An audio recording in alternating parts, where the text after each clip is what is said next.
mismo que decir corto y largo plazo respectivamente. Entonces, características de la memoria de corto plazo. Está bueno que podamos mencionar alguna más en el caso del final. El tiempo de duración más breve, lógico pensar que la de corto plazo dura menos. No nos quedemos solo en decir esto de que es inmediata, ¿no? Dura entre 15 y 25 segundos, la duración es corta. Sino que también otras características como esto, el segundo, la segunda línea ahí habla de que necesitamos integrar el sistema de percepción. ¿Por qué? Porque gracias al sistema de percepción nosotros vamos a captar los estímulos. Entonces, esto es importante tenerlo en cuenta a fines prácticos y para no mal diagnosticar si nosotros estamos evaluando a alguien que, por ejemplo, tiene algún tipo de disminución de la agudeza visual, auditiva, alguien que tenga una alteración motriz por la cual, por ejemplo, no pueda exactamente traducir un dibujo que fue observado al retirarlo y tenga que dibujar lo que recuerda, pero si hay un problema motor, lógicamente tendremos que adaptar la prueba. Si hay una discapacidad auditiva, visual, tendremos que pedirle a la persona que evaluamos que utilice esos soportes que usa habitualmente, ¿sí? Parece una huevada, pero no lo es. Imagínense que si tenemos una discapacidad, o sin llegar al punto de una discapacidad, pero una disminución de la agudeza de alguno de los sentidos, lógicamente las respuestas, a veces porque las personas no nos escuchan bien, no escuchan nuestras preguntas, no escuchan la consigna, o simplemente porque no pueden ver en esas pruebas donde es necesaria la utilización de la agudeza visual, si no se ve bien, bueno, no necesariamente estamos frente a un problema de memoria. Puede ser que además de las alteraciones visuales o auditivas o de otra índole, haya una alteración de la memoria, pero para poder discriminarlo justamente, al momento de hacer cualquier prueba, ¿sí? Necesitamos simplemente aclarando a las personas antes de hacer las evaluaciones neurocognitivas que lleven a la consulta los soportes que utilicen habitualmente, ¿sí?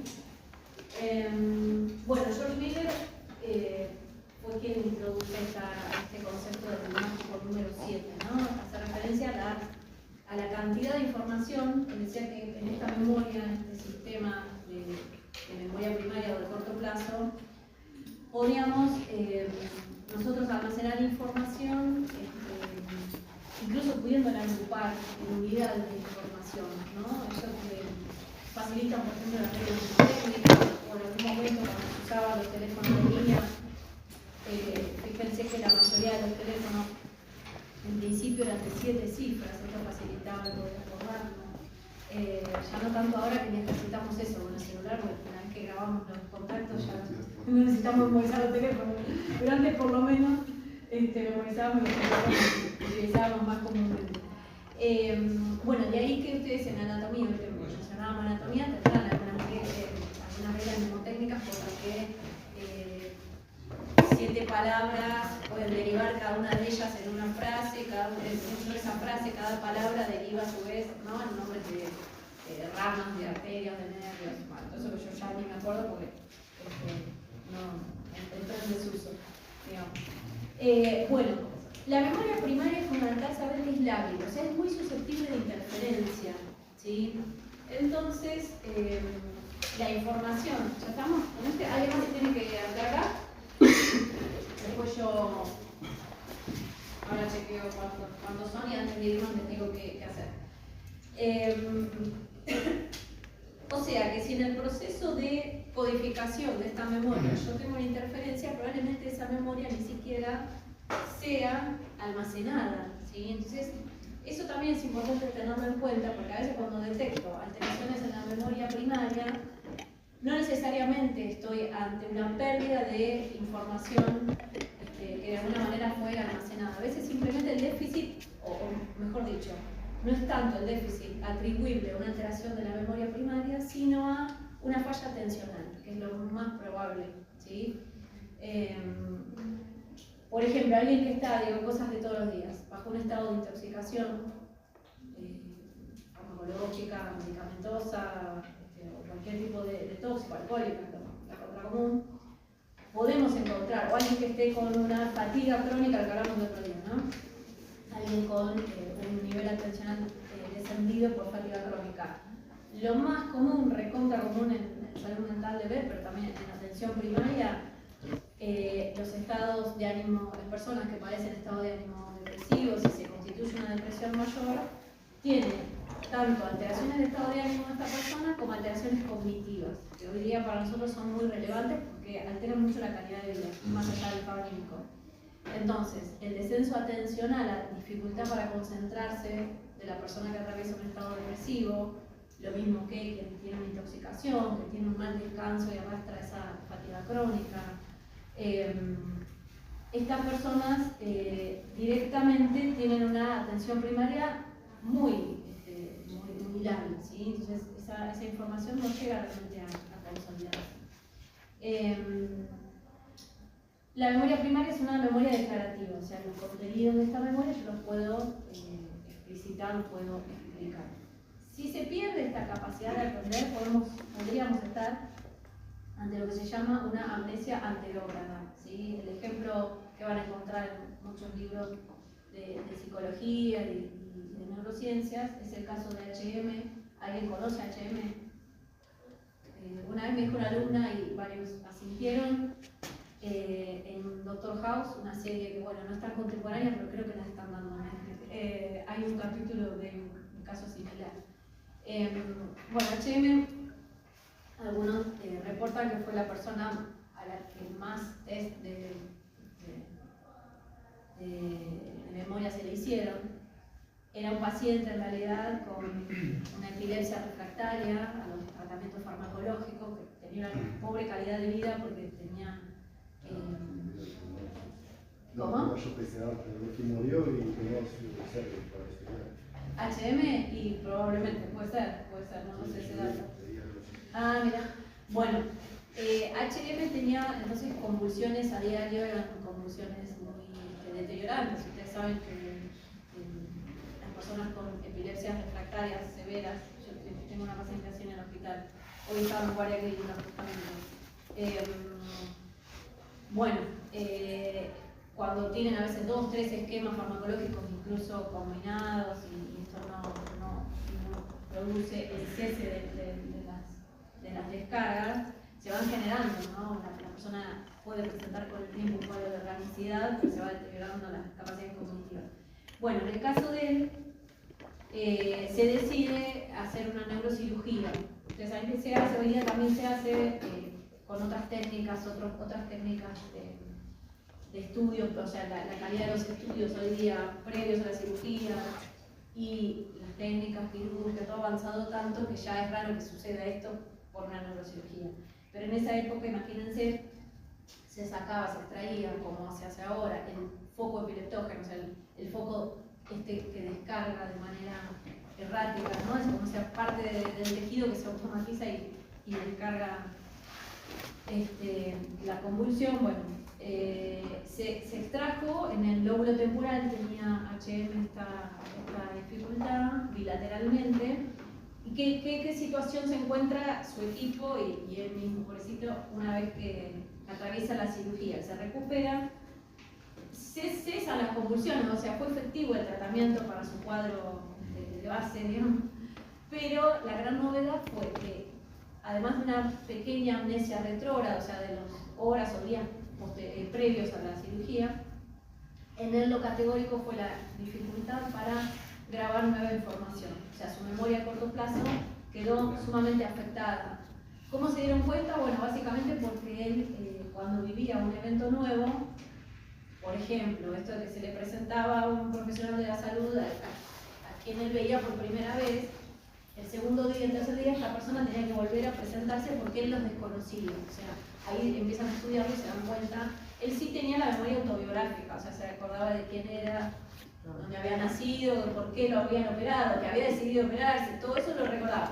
Pero no pudo, desde la cirugía hasta el último día de su vida, recuperar.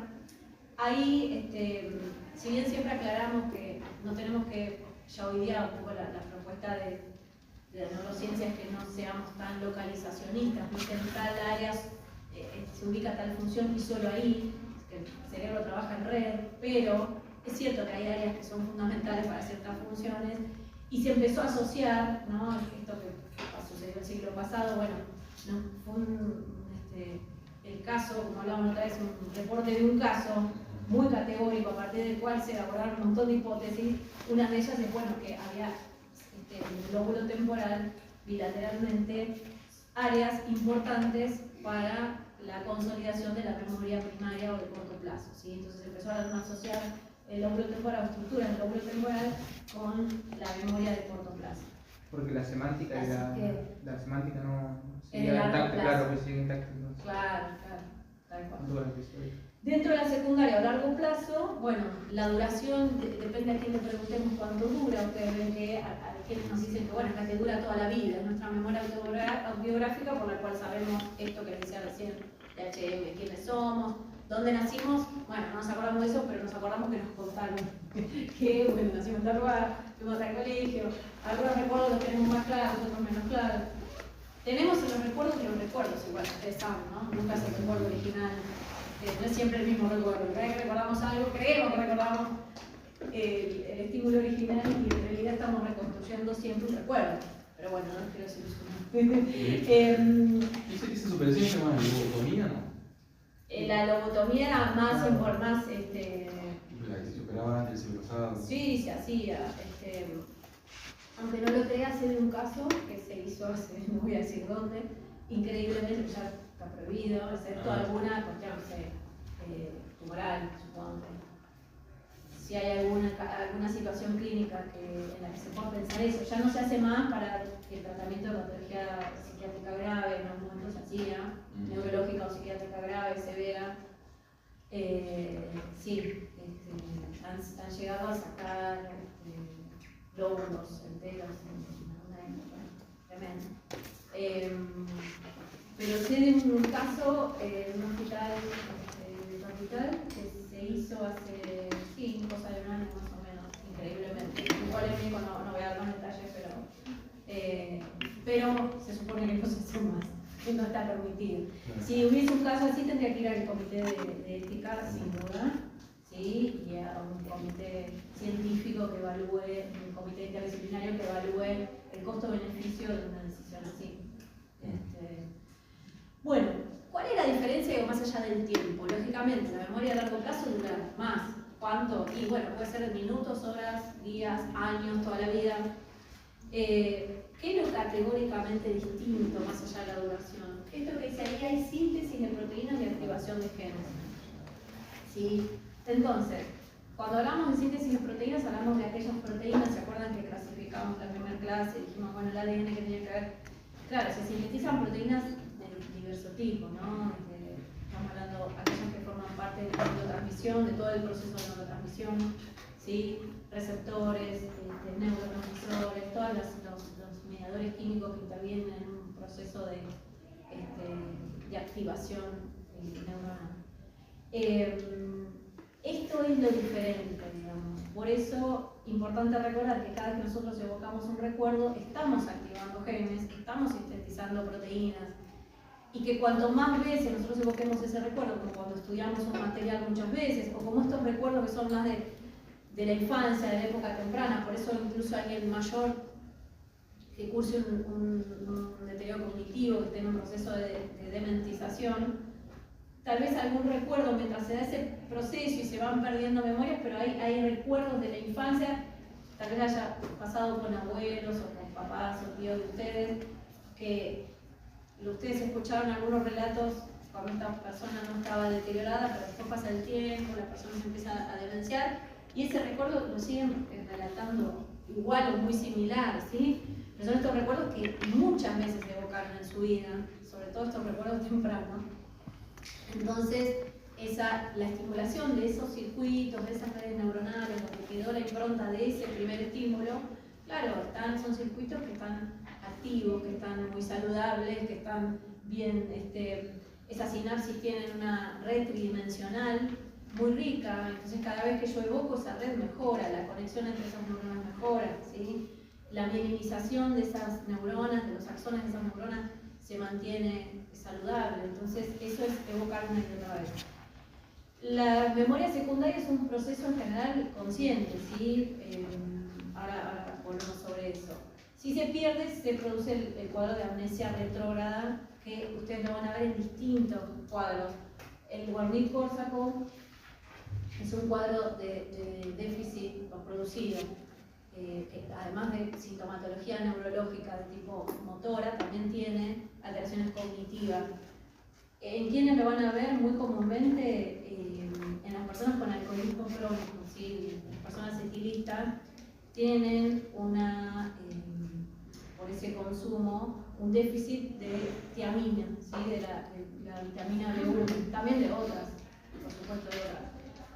Pero ese déficit de tiamina sistemático, ¿por qué? Porque la vitamina no se puede absorber, porque la persona generalmente tiene una mala nutrición, pero aún esos nutrientes que ingiere, el alcohol impide que se absorba, entonces se pierde esa vitamina y se pierde la memoria de largo plazo.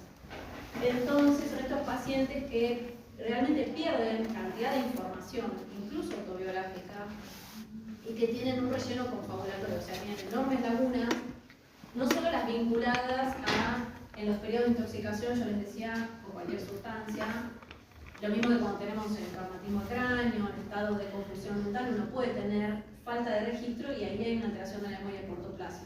Pero la memoria a largo plazo, aún la que fue consolidada, se puede perder por esta alteración nutricional.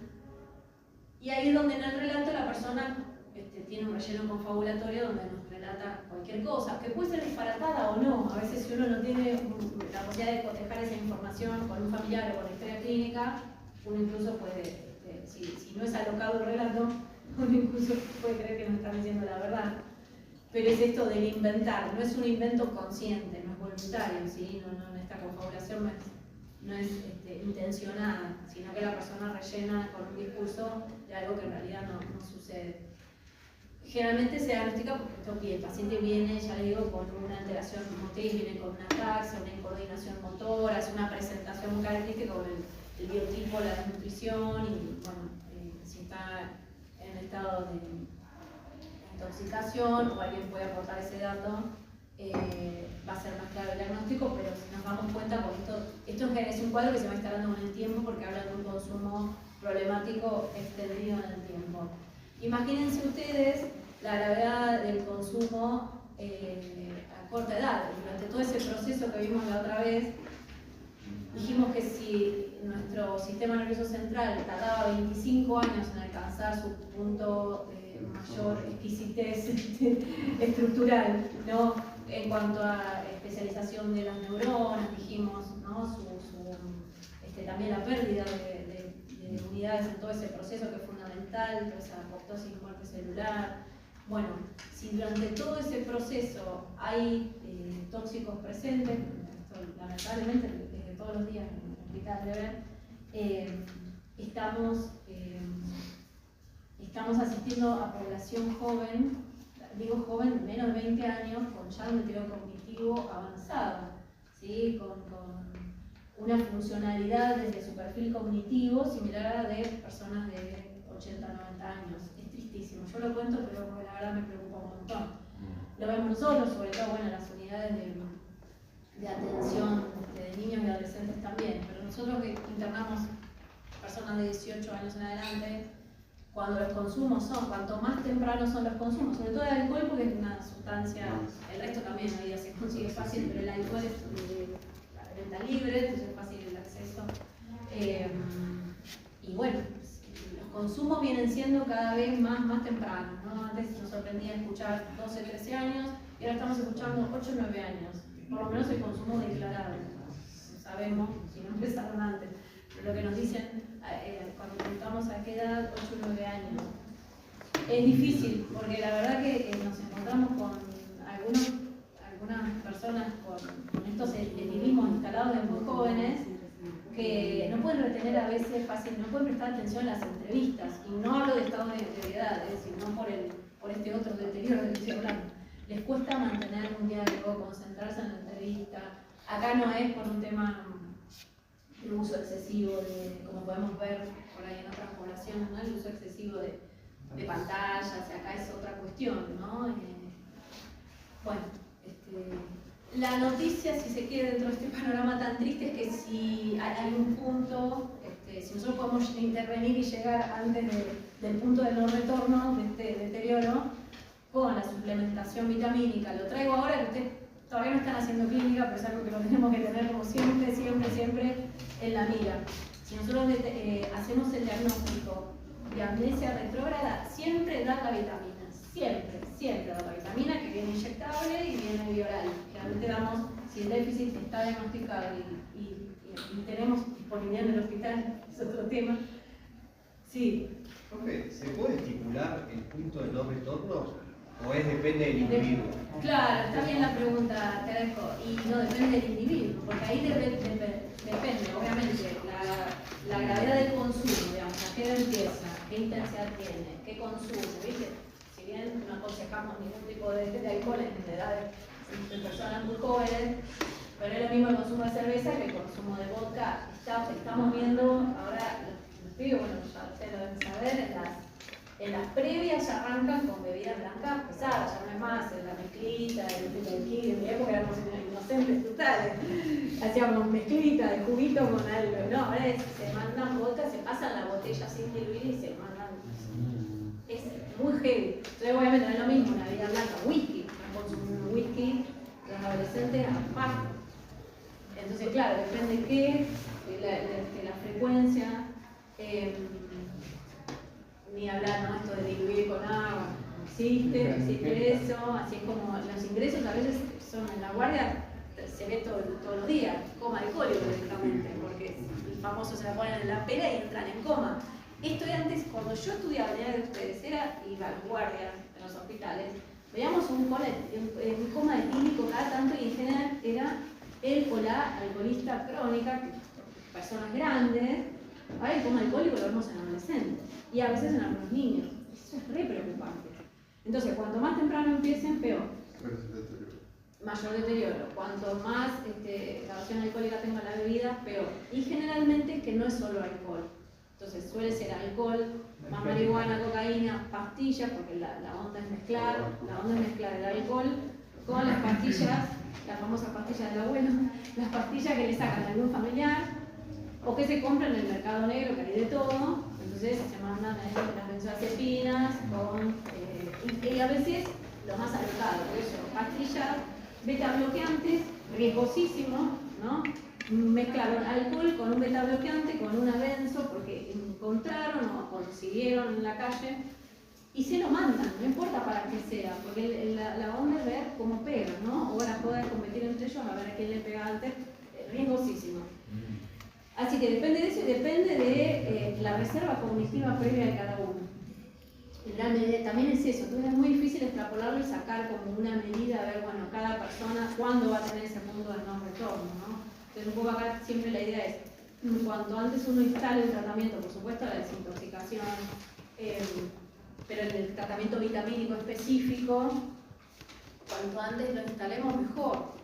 Y después iremos viendo en qué medida esa persona va recuperando su cuestión. Cuanto más reserva cognitiva previa hay, menor será el daño o más chances de llegar a tiempo en tratamiento. ¿De qué depende la reserva cognitiva? Sí, la estructura biológica de esa persona, cuánto fue esa persona estimulada, su nivel nutricional, que tiene que ver con el todo, no solo la vitamina B1, sino como con todo el estado nutricional previo. Si hay o no enfermedades, porque como la realidad es así de compleja, no es lo mismo el consumo de alcohol en alguien sin enfermedades crónicas o sin alguna otra complejidad clínica que alguien que tiene el consumo de alcohol más HIV. ¿Por qué? Porque el HIV también es un virus neurotrófico, afecta al cerebro. O sea, los casos reales son muchas veces esta combinación de cosas, ¿no? El estado nutricional, la poca estimulación, personas que muchas veces no tienen, sobre todo si estamos hablando de alguien en situación de calle, una rutina de hábitos, ¿no? Y un buen descanso, son personas que viven estresadas crónicamente, por lo que implica estar en la calle. Yo recién venía para acá, 4 o 5 chiquitos acá en la circunvalación, acá en la esquina, descalzos, ellos iban alegres, no sé si lo vieron, iban a correr, pero corrían entre los autos, bajaban de la Rambla, yo ya pienso acá más como madre, como médica, ¿no? Pero miré y eran muertos de risa entre ellos. Era una escena alegre, pero a su vez, esto paradójico era la alegría en ellos y yo veía riesgo, ¿no? Diría mi hijo mayor, que es siempre exagerado, los veía corriendo entre los autos descalzos, los pibes que vos decís, no están en el cole, están en la calle, lo que implica estar en la calle en esta zona, ahora estamos de día, pero si sumamos riesgos, obviamente peor. Así que bueno, si detectamos el Wernicke, chicos, demos la vitamina. Bueno, la memoria a largo plazo la podemos dividir en memoria declarativa o explícita y la no declarativa o implícita. Entonces, ¿qué sería la explícita? Esta que puedo declarar, verbalizar, ¿sí? Generalmente está vinculada a la historia personal, es la memoria por la cual yo puedo decir cómo me llamo, ¿no? Cuando me presento, cuando estoy hablando de mí misma. Todos los detalles, cuando vivenciamos algo, el detalle de cuándo pasó, quiénes estaban, ya las circunstancias, dónde fue, estos son contenidos de la memoria de largo plazo explícita. Algunos la llaman la memoria del qué. Bueno, acá también interviene el lóbulo temporal medial, principalmente hipocampo, corteza entorrinal, perirrinal y encéfalo. Bueno, podemos dividirla a su vez en la explícita, perdón, me adelanto, en episódica y semántica, ¿sí? La episódica va a ser esa memoria de los hechos, ¿sí? Aquello que fue experimentado por la persona, que tiene un contexto de tiempo y de espacio, surge de un procesamiento consciente, y es importante también acá, además del lóbulo temporal medial, la corteza prefrontal. La memoria semántica, en cambio, es una memoria de largo plazo, declarativa, pero almacena de alguna manera conocimientos generales, que no tengan que ver tanto con experiencias personales mías, sino conocimientos generales del mundo, que los voy a adquirir por comprensión, ¿sí? Acá es difícil a veces diferenciar del nivel de información, por eso, así como decía hoy, para evaluar la memoria de corto plazo tenemos que tratar de que la persona tenga sus apoyos sensitivos, ¿no? El audífono, la gafa, todo lo que necesite, el intérprete, si es alguien que habla otro idioma, ¿no? Puede ser alguien que hable de lenguaje de señas, yo necesito el intérprete, si no ahí la evaluación va a fallar, pero porque yo no puedo interpretar al paciente y él no me puede interpretar a mí, entonces tenemos que buscar esos apoyos, a veces el paciente y a veces nosotros los tenemos que buscar. Pero acá también en esta memoria que es de largo plazo, poder diferenciar la memoria semántica del nivel de información. Por supuesto, bueno, cuanto mayor nivel de instrucción de información la persona tenga, probablemente su memoria semántica sea mayor, pero no necesariamente, ¿sí? A veces tenemos que poder diferenciar que alguien puede no responder bien. Digo esto porque siempre cuando estudiemos personalidad lo mismo voy a repetir. Ningún test solo por sí mismo diagnostica algo, ¿sí? Cualquier evaluación, cualquier test tiene que ser interpretado tanto en psiquiatría como en psicología en un contexto clínico, porque si la persona no me responde algo bien, que tenga que ver con este tipo de información, porque su nivel de instrucción no es el requerido para responder bien, tal vez no hay problema cognitivo de memoria semántica, sino que hay un déficit de información, ¿sí? Entonces, bueno, eso hay que poder discriminarlo. Por eso igual el test solo no hace el diagnóstico. Tengo que evaluar básicamente el nivel de instrucción de la persona. Acá no hay un parámetro de tiempo y lugar específico y se vincula a estructuras subcorticales del lóbulo temporal medial. Vuelvo para atrás y así como dijimos que había una memoria explícita o declarativa y una que es implícita o no declarativa. Es una forma de memoria también, pero acá ya esta va a tener que ver con habilidades y hábitos adquiridos. Se la llama también memoria procedural, es una memoria motora de procedimientos motores. ¿Qué cosas han? Bueno, no sé si ahí hay ejemplos. No, así que ¿qué ejemplos se les ocurren? Tocar el instrumento. Tocar un instrumento. Bien. Estaban en el motor, qué sé yo. Caminar, hablar. ¿Cómo? Natación. Exactamente, natación, andar en bicicleta, Andar en bicicleta. jugar, manejar un auto, ¿sí? O sea, cualquier destreza, cualquier habilidad, en realidad la podemos lograr gracias a que, bueno, al aprendizaje, que me habló la semana pasada, hay todo un proceso de aprendizaje que nos permite incorporar esa información, pero una vez que nosotros la adquirimos, ¿se acuerdan que dijimos que aprendizaje y memoria eran los dos procesos cognitivos en los que más veíamos la influencia del medio ambiente? Porque esa influencia queda en nosotros, ¿sí? Traducida en estructuras neuronales, ¿sí? En conexiones neuronales. Bueno, una vez que adquirimos esa información, se va a almacenar y nosotros podemos evocarla conscientemente. Por ejemplo, si yo atravieso todo el proceso de aprendizaje de manejo de un auto, ¿no? Entonces, pongamos el auto clásico, tradicional, no el automático, que es más fácil, sino el otro, que hay pedales y hay una palanca de cambio, ¿no? Y también tengo que acordar que si voy a girar tengo que poner los líneas o las luces de giro, bueno. Uno, en principio, cuando está en ese proceso de aprendizaje, lo hace muy conscientemente, ¿no? Por eso transpiramos tanto también, porque estamos como teniendo en cuenta un montón de cosas en simultáneo y muy estresantes, porque a eso le sumamos el tránsito, un montón de estímulos dentro del auto, fuera del auto. Bueno, una vez que nosotros automatizamos eso, y si atravesaban ese proceso, seguramente me dan la razón, porque una vez que uno lo automatiza, ya cuando maneja no está pensando en cómo combina pedales y palanca de cambio, si aprieta el freno, el acelerador, uno lo hace automáticamente. Eso permite, muy útil, la naturaleza recontra sabia, porque ahí ya la corteza no actúa tanto, sino que los ganglios basales, los ganglios de la base, toman el comando, y yo esos movimientos los tengo automatizados. Entonces puedo liberar la corteza para los estímulos externos, el tránsito básicamente. Vieron que al principio una de las cosas riesgosas es que uno está tan pendiente de la palanca y de los pedales que por ahí desatiende el tránsito y ahí es donde se dan los choques del principiante, típico. ¿Me pasó? Bueno, claro. Una vez que automatizas, ya bueno, estás mirando los pedales, no estás en esa, estás atento al resto. Entonces, ¿qué pasa? Si yo le quiero enseñar, ya atravesé ese proceso, ya lo hice, ya lo automaticé, pero le quiero explicar el proceso, la técnica a alguien que está aprendiendo. Puedo verbalizarlo, ahí puedo hacer consciente, o sea, esto que quedó en los ganglios basales, lo puedo llevar a la corteza, ¿sí? Y verbalizar también, si lo necesito. No es que la información nunca más se hace consciente. Andar en bicicleta, lo mismo. Si ustedes ya saben andar en bicicleta, se suben a una bici, ya está, aunque pasaron 20, 30 años que no andan en bici y se suben a una bici, podrán estar un poco más torpes al principio, pero saben cómo es la técnica. Si le tienen que explicar a alguien, No aplica con las danzas, ¿no? Con los bailes. con los bailes, claro. Sí, tal cual.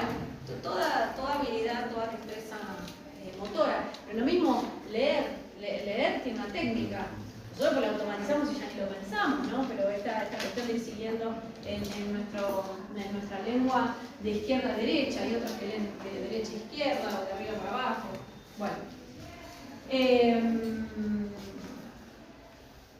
Entonces, pasó por esto, que ya lo dijimos, y hay un sistema de memoria, que en realidad es un sistema de procesamiento, que se llama memoria de trabajo. Atención acá, hago una pausa.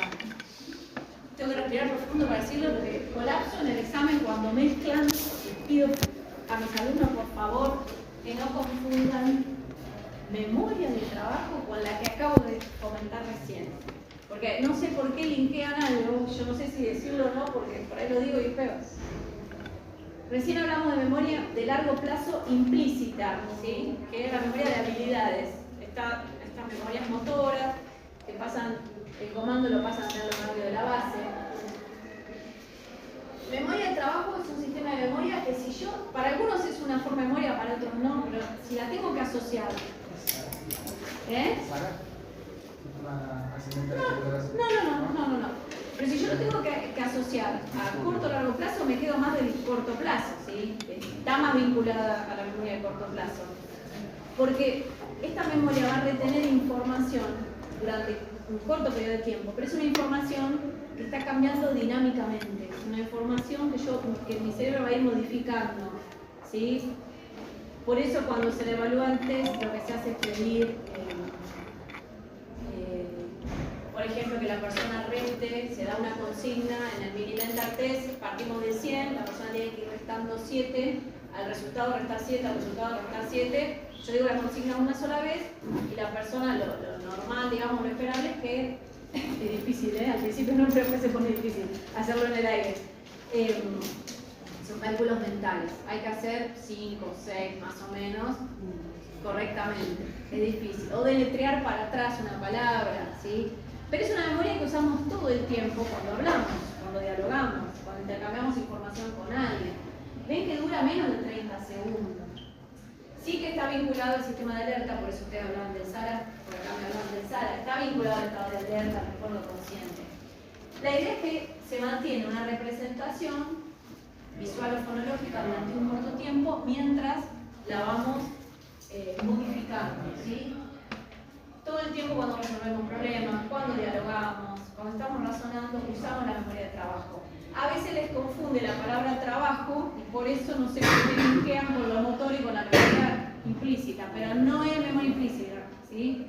Por favor, mis alumnos, no me confundan en el parcial. Por favor, por ustedes. En aquellos cuadros donde se altera la corteza prefrontal o parietal, se altera la memoria del trabajo. Este concepto nuevo, lo interesante que tiene, más allá de lo teórico, es la rehabilitación, ¿sí? Porque hoy día detectando que en diversas patologías que nosotros vemos en salud mental se altera la memoria del trabajo. Particularmente, digo, aquellas personas, nosotros lo vamos a ver en el Alzheimer, la persona con Alzheimer, que lógicamente tiene una alteración de memoria de trabajo, pero hoy hablamos de personas con consumo o personas que tienen cuadros de psicosis crónicas, que son temas deteriorantes. Perdón, cierro un segundo, nos va a dar más calor, pero no hay mucho. Si necesitan abrir más ventanas, podemos. Sí. ¿Les parece abrir alguna más? Muchas veces creo que son 2 hojas, ¿no? Sí, a ver. ¿No me la pasas? Yo lo voy a descargar. ¿Qué quería agregar? Sí, por favor. Por ahí si quieres llevar la cortina al medio para que no le quede allá arriba de la cabeza, lleven la cortina para allá y después eso nos va a servir para frenar el... Ahí está. Guarda, no te levantes. Gracias. Genial. Si se altera la memoria de trabajo, ¿qué cuesta? Por ejemplo, algo tan simple, bueno, no solo razonar, dialogar. Esta es la que volvía. Sí, tengo que buscar una forma de engancharla. Entonces, es causa muchas veces esta alteración junto con otras, pero estas de déficit cognitivo que se empiezan a presentar, por ejemplo, en las personas con esquizofrenia, incluso muchos años antes. Ustedes saben que el proceso neurobiológico subyacente al cuadro empieza 10 años antes del primer brote, ¿sí? Más o menos. En esos 10 años, nosotros podemos, antes de que haya episodios psicóticos, nosotros podemos diagnosticar alteraciones en la memoria del trabajo en las personas que después van a desencadenar la enfermedad. Digo, causas hay muchas, ¿sí? Pero esta, por ejemplo, es una causa frecuente, cada vez le damos más importancia, pero de deserción escolar, ¿sí? Porque, ¿cómo lo manifiestan los pacientes? No nos dicen. Si bien la deserción escolar puede tener que ver también con otro tipo de síntomas, ustedes ya lo van a estudiar esto en psiquiatría, por supuesto, si alguien está atravesado por fenómenos alucinatorios, o sobre todo aparece la ideación paranoide y la persona siente desconfianza y mucha incomodidad en el entorno educativo, ¿no? Se empieza a aislar.